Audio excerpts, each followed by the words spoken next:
Let's say we have a rather tiny space station of radius 8 meters. At what rate must the station spin so that the occupants feel Earth's gravity?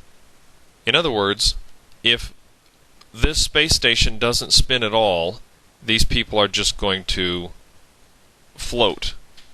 If we spin it too quickly, what's going to happen is they're all going to pass out and be pushed to the edges of the space station, which would be pretty gross. So what we want to do is we want to spin it at just the right rate that the people feel as if they're being acted upon by the force of gravity that they feel on the Earth.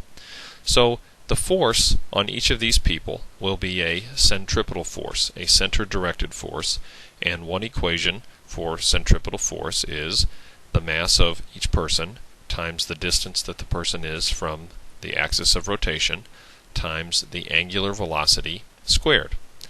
And Earth's gravity is, we've talked many times, m times g, and we want these two to be equal to each other.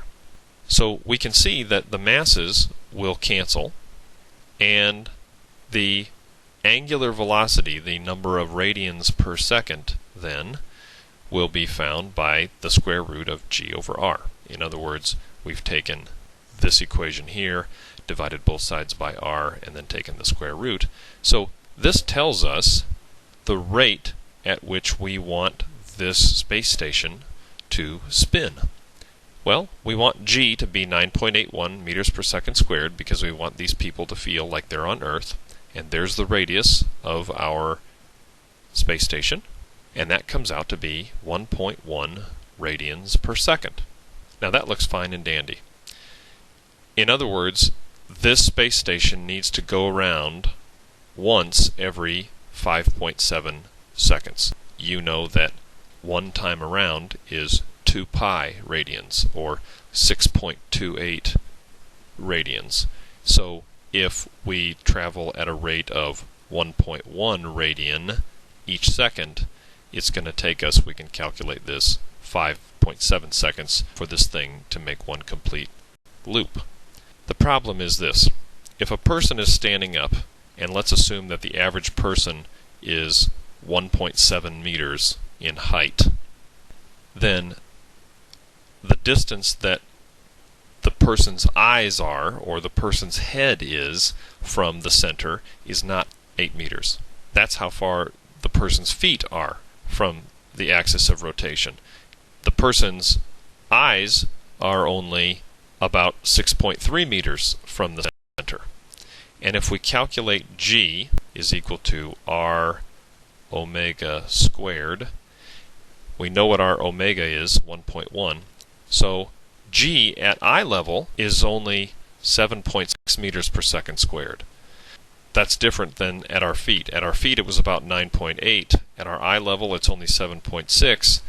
The problem is that the human body can only handle a head to foot difference in g of about 1%. And that's way more than 1%. In other words, this radius for this space station is too small. If we're going to have a space station, it needs to be much larger so that the difference that we perceive in g from our head to our feet is only about 1%. Let's take a look at that. At the top of the screen here we have g at the eyes and g at the feet.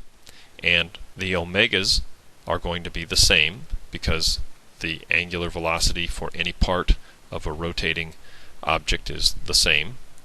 There's the distance that our eyes are from the axis when we're standing up, and there's the distance that our feet are from the axis of rotation.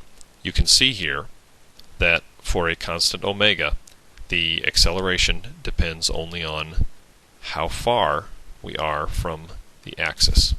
Since GF and GE have to be only about 1% difference, we mentioned that on the previous slide, then the distance that your feet are from the axis and the distance that your eyes are from the axis can only be about 1% difference.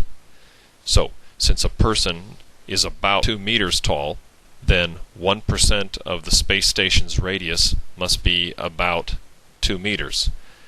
Therefore, the minimum radius for such a space station is going to have to be 200 meters, which is rather large. A football field is roughly 100 meters, so 2 football fields would be the radius, which means the diameter would be 4 football fields, that whole thing rotating, if we're going to have a rotating space station in space and make it Earth-like in terms of the forces on us, as if we're simulating Earth's gravity. It's going to have to be something like 400 meters in diameter.